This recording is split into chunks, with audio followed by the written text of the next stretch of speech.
eh, kebetulan saya lahir di Cipole. Saya lahir di tahun 1987, berarti usia saya sekarang kurang lebih sekitar 35 tahun.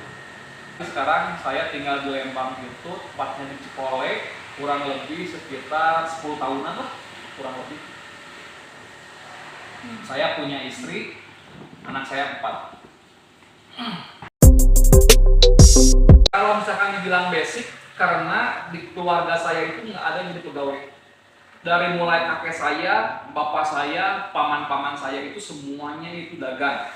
Berarti usaha kan, wirausaha ya. Jadi dari mulai kakek, bapak saya, paman-paman saya, bibi-bibi saya itu semuanya usaha.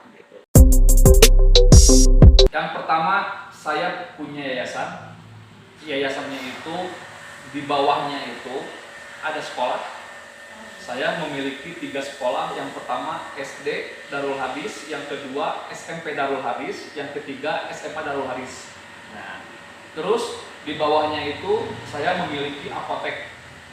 Apotek pun juga dia berkaitan dengan yayasan. Karena namanya juga Hirosa, kebetulan yayasan saya namanya Hirosa juga. Nah, yang ketiganya saya sekarang lagi ngebangun klinik, dan kliniknya pun juga namanya Hirosa. Nah, itu baru runtutan dari Hirosa. Nah, terus saya punya PT juga namanya Hirosa Kreatif. Di bawahnya itu dia ada e-sport, ada medianya juga. Namanya kalau e-sportnya itu namanya Freakout Hirosa. Tapi saya sekarang kerjasama sama Bank BJB, jadi namanya Freakout BJB.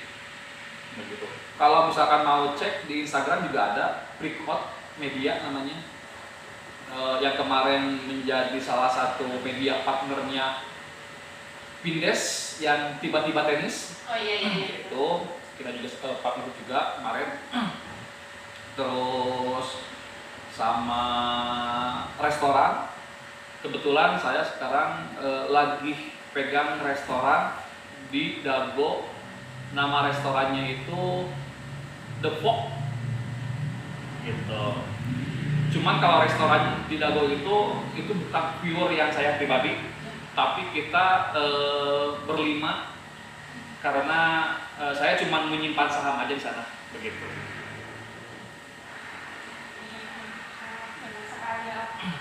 Belajar, karena saya punya niat di usia 40 tahun pensiun, di rumah ibadah, jalan-jalan.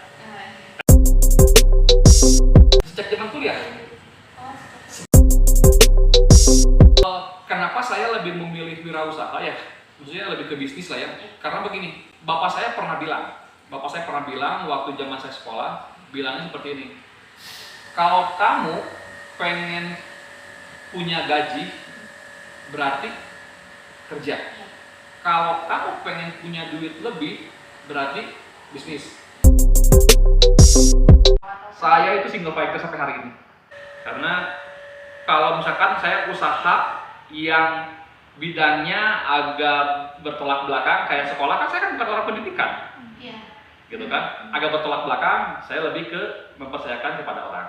Gitu. Tapi kalau misalkan yang benar-benar saya menguasai, ayo, saya single fighter gitu. Sendiri aja saya gitu. Nah, sendiri itu, saya punya usaha sendiri itu, saya lebih bisa dan lebih mudah memutuskannya sendiri tanpa harus persetujuan atau rembukan atau rapat dan lain sebagainya gitu. Total karyawan 47 sampai 50 orang kan kurang lebih. Zaman kuliah, saya kan nggak pernah punya duit tuh. Punya duit kan zaman dikasih sama orang tua. Bener nggak? Anggaplah mingguan 100.000 gitu kan, tahun 2025-2026 ya. 2005-2006. Nah, ketika saya mulai merintis bisnis itu, awalnya itu saya punya konveksi di tahun 2007.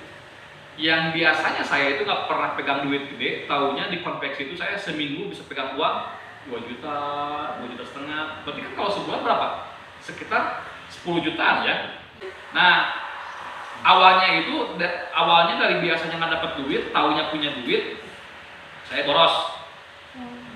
Awal jatuhnya yang harusnya save money, saya beli mobil.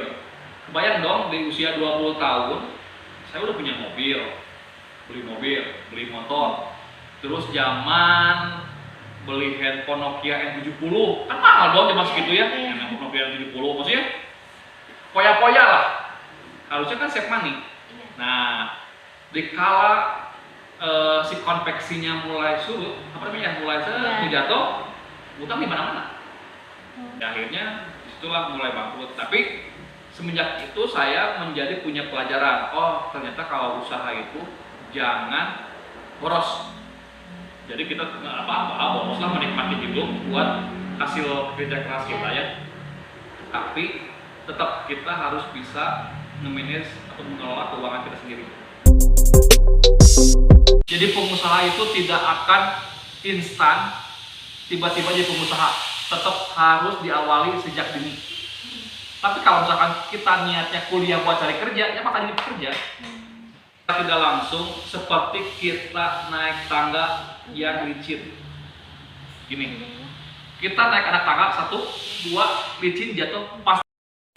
Ketika kita udah naik 5 anak tangga, ketika kita jatuh terpeleset, balik lagi ke. Makanya yang awalnya kalau jadi pengusaha niat dan mental. Kalau misalkan mental kita ini sudah teruji, pasti akan sukses. Yang ketiganya jujur. Pengusaha itu harus jujur.